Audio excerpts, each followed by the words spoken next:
about data and really offering it up, like the London Tube example.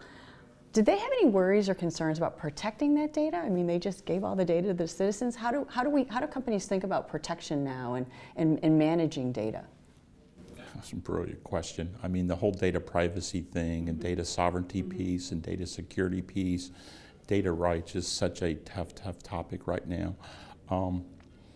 So if I break it down and look at a couple perspectives, again, sort of from a consumer standpoint and enterprise standpoint, as a consumer, I don't necessarily want all my data used.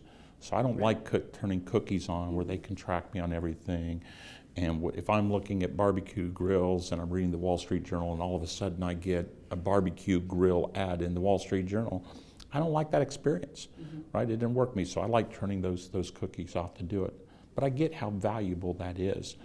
I think the key thing is trust. I think if companies and enterprises tell people how they're using the data, and you have a relationship that goes beyond just a customer relationship, but I'm getting value and getting value back from it, I think we're open to it. So I think organizations and companies are going to have to look at least from a consumer perspective. That would be my first thought. So I'll take the other extreme. The consumer experience is quite often driven by personalization. Yeah.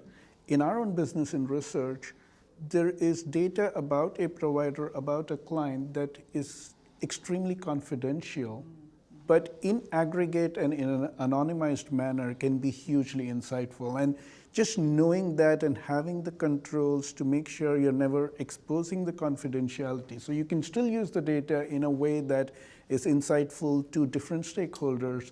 So understanding the attributes of data and what's okay, what's not okay, kind of in almost plain speak, is an important aspect of decision making whenever you're thinking about data. You bring up a really good point, because in my role as a chief data officer, I lay awake at night thinking about we expose data that we're not supposed to expose. And we have rigorous processes around the ability to anonymize that data, because you're right, there's value in building groups of data together that are anonymized that can drive really good insights versus exposing single points of data. So there's different types of data that you may want to expose, or with the transparency, just making everyone aware of how you're going to use their data. Okay, that's great, but you also have to protect that data, not only from a proprietary perspective, but you also need to think about how your users are using the data and make sure that they're using it appropriately, that they understand the data. I worry about that as well. Do people really understand what they're looking at? Because using data incorrectly can be dangerous. See, I think we're going to get further and further away from a human or an individual being able to understand how that data is being used.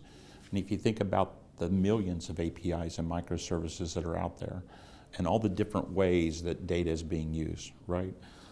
Amadeus, airline, passenger reservations, all they're doing is saying, is a seat available or seat not available, right?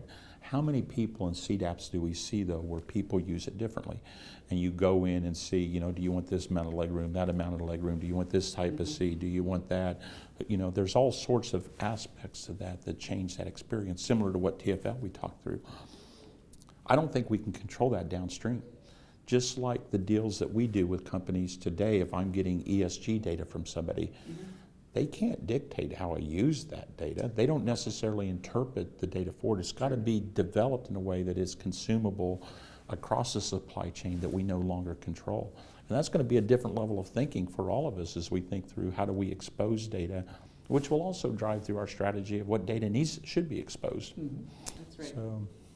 And I would even go to the extent, if data can be misused, assume it will be misused. So just protecting it through contracts is probably not good enough. It means you have to design to protect that exposure and prevent that misuse. But at some point, what you're saying in the value stream, you have to just let go.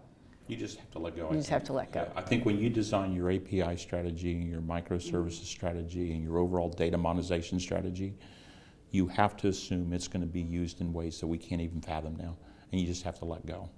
So you provide things. I know it's hard for us, right? Oh my God! I'm the only one that knows about this pricing and how it's put together. What do you mean somebody can use it in a way I don't understand? But I think we got to design to let go, quite frankly. And once you do that, I think that's when you get the exponential growth, though, in data strategies. Which is why I'm such a huge proponent of data APIs versus just data services. I can't imagine what a Wall Street analyst is going to do with my data. You know, I could put a screen together for them. I could try to compete with Bloomberg and put a terminal together or something else. But I'd much rather say, here's some great insights. You go combine it with other insights in ways that you may figure out and tell me what's going on in it. And I think that's how we have to think going Right. forward. Well, that's why we're good together, Steve, because I'm a little more control. You're a little more let go. And it works. It works.